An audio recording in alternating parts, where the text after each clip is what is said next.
walk one day until you will find the next camp. How many times you're driving on highways and we say, okay, I have another half an hour to the next gas station. Okay? So you know that this is a road and it's boring and there's nothing there, but in about a half an hour I'm going to reach that Starbucks. Okay? Yesterday I mentioned that I stopped in Bakersfield because of In-N-Out. Okay? Oh, my son wanted to go to the restroom. Okay? So again, sometimes people need to stop. You can walk in the Tzia here. The conditions are not great, but you don't see people live here. Okay? But in the end of that journey, you'll find a camp. That's Tzia. Give me an option of Tzia in California. Mojave. Well, Mojave is even worse. Wait a second, She said Barstow. Barstow? Maybe.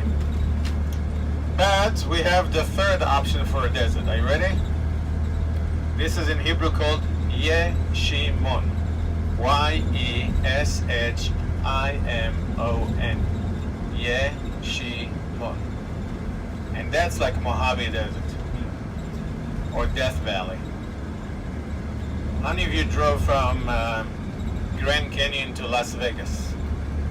Yeah. That's a Yeshimon. No gas station, no people, no life, no water, no bushes, no animals, nothing. Okay? Remember that I told you when we were in Beersheba that Beersheba is the southern border of Israel? Because over there you can live. You know why people did not come here? Because there are no good options here. Definitely not in the Yeshimon. You know why we're not going all the way to Eilat in the Red Sea? Because it's 2.5 hours drive and it's boring the whole way. And there's nothing there. No water, no food, no agriculture. 2 gas stations and that's it. It's beautiful in Eilat, but the road is very difficult. It's again like driving from Grand Canyon to Las Vegas. Alright? So, we have 3 types of desert. Remember? One is Midbar. Second one, Tzia. The third one is Yeshua. Now, where Abraham, Isaac, and Jacob lived? Only in the Midbar. Every time that you read the book of Genesis, it's written Midbar, Midbar, Midbar, Midbar. Okay? So when Hagar left Beersheba, okay, and she went south, it says she went to the Tzia. If you are 1 day walk from Beersheba and you are here, can you be without water? Can you survive in those conditions? If I will put you and your son in a place like this and said, where is the road back? 120 degrees here in the summer, where do I get water? To find a well here, that's a miracle. Okay? So now we even understand better what we read before. Okay? Today, by the way, Israelis live here because we are crazy. And because we found better ways to bring water here. But this is Tzia.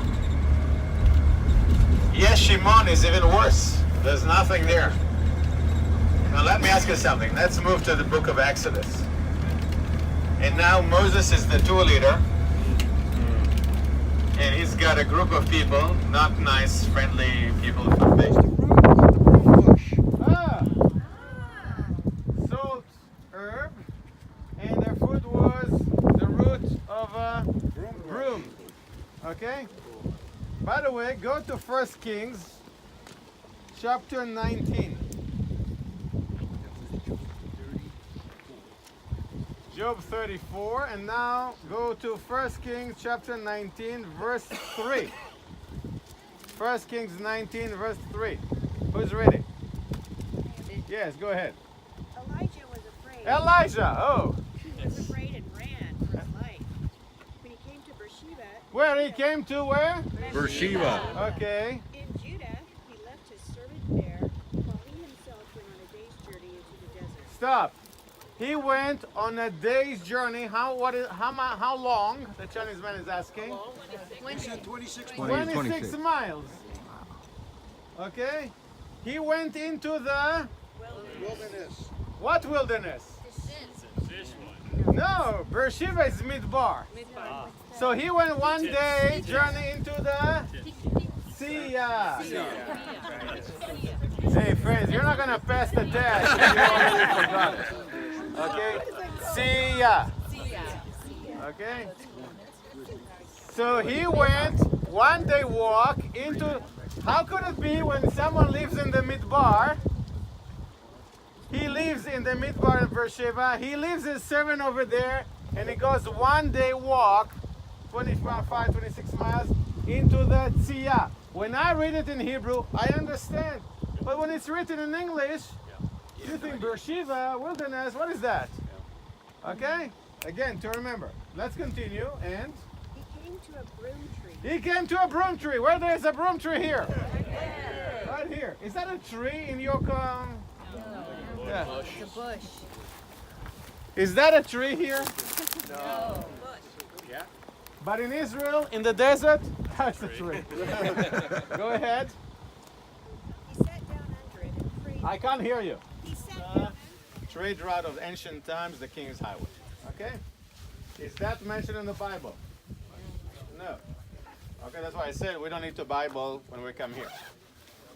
But the people that decided that this is a good place for a stronghold were the Hasmoneans, or in their other name, the Maccabees. Who are the Maccabees, by the way? Family that came from where the airport of Israel today, more or less, and they led a rebellion against the Greek. Remember Alex, 333 BC, Alexander the Great? They brought here the Hellenistic culture. In the beginning, Jews were a minority. They were captured by a big empire. So you cannot fight it. And then you're trying to understand, okay, this is one of those nations that come to control our land. It is what it is. We will accept it. We don't like it, but it is what it is. But then, one of the leaders of the Greek, his name was Antiochus Epiphanes. It's not going to be important for the test. But he decided, those Jews are very strange. They believe only in one God. And we have so many gods to offer them. So, well, they have a big temple. Let's put our statues and our gods in their temple. And Jews said, no! Oy vey! And then they said, well, those Jews are very strange. They don't like the human body, the perfect thing. And they are doing terrible things. They are circumcised. That's against the perfect body. So he banned people to circumcise their kids. And just said, no, oy vey, that's our covenant with God. So that family said, that's it. We had enough from this leader, from the Greek, and we will fight against them. Now, minority, guerrilla, fighting against the biggest empire in the world. And guess what? This family, the Hasmoneans, the Maccabees, won. Expelled the Greek from here, cleaned the temple. They found one vessel of olive oil that was good enough for 8 days. That's why Jews celebrate Hanukkah. Okay? 167 BC. But the story of the Maccabees became like a legend, even today, if you think about it. So those Maccabees, now they control the land. They are the kings and they rule the land. But what happened after 100 years? That those Hasmoneans assimilated to the Greco-Roman culture, to the Hellenistic culture. Look at the names of their leaders. John Hyrcanus, Judah Aristobulus, Alexander Gennaeus. Those are not Hebrew names, huh? Oy vey. So they also adopted other cultures to come to live in their land. So at that period of time, people from South Lebanon, Phoenicians, came to live here. And people that live in the north, Assyrians, came to live here. And people who lived over there, in the mountains of Edom, the Edomites, came and immigrated to here. And I mentioned that there was even a certain period of time that they even told people, hey, you need to convert to Judaism in order to be part of that society. So a family from the mountains of Edom immigrated to this land, lived in Marishah.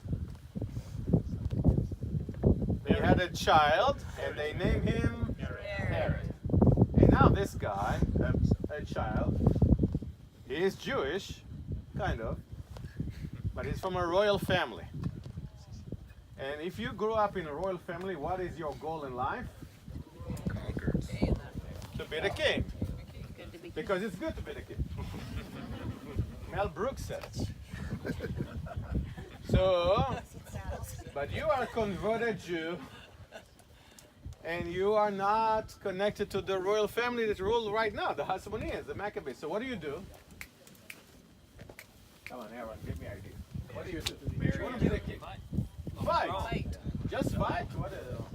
Conquer. By yourself? What do you do? Make children. What? Procreate. Marry the princess. Okay, that's a good idea. Aaron?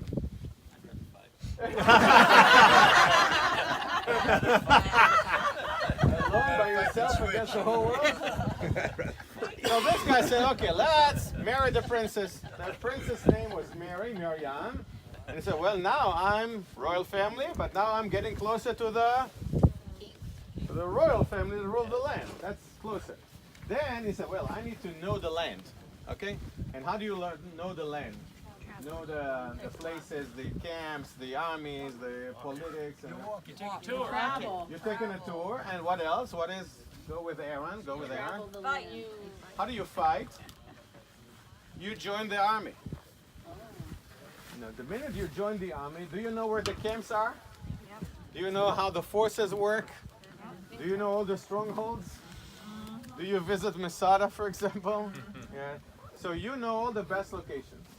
And then he said, okay, now I am a general, and I'm married to the princess, but my brother-in-law is still the king.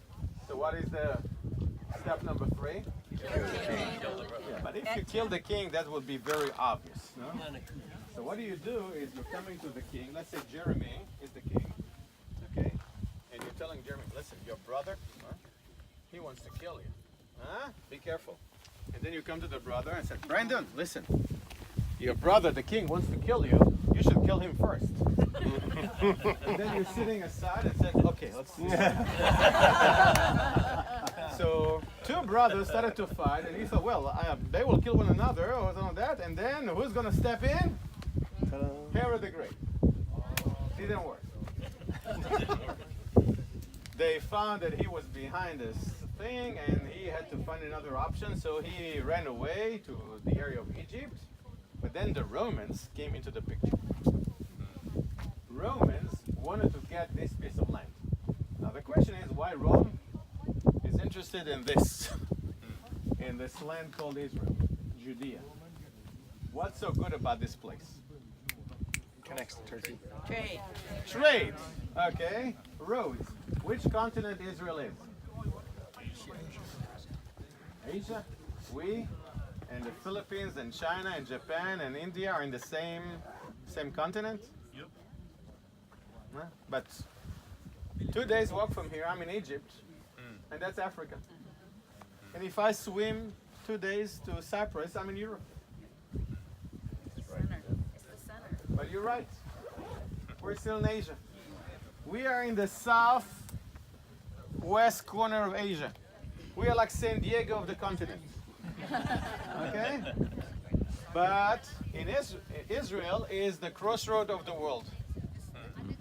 I know it sounds strange to say today, but in ancient times, everybody wanted to control this piece of land. It doesn't matter if it's the Assyrians, Babylonians, Persians, Greek, Romans, Crusaders, Ottomans, and so on. Everybody wants to take this piece of land because if you're in Europe and you want to go to Asia and Africa, you have to go through here. And if you're in Africa and you want to move on to Europe and Asia, you have to go through here. So everybody wanted to control this piece of land.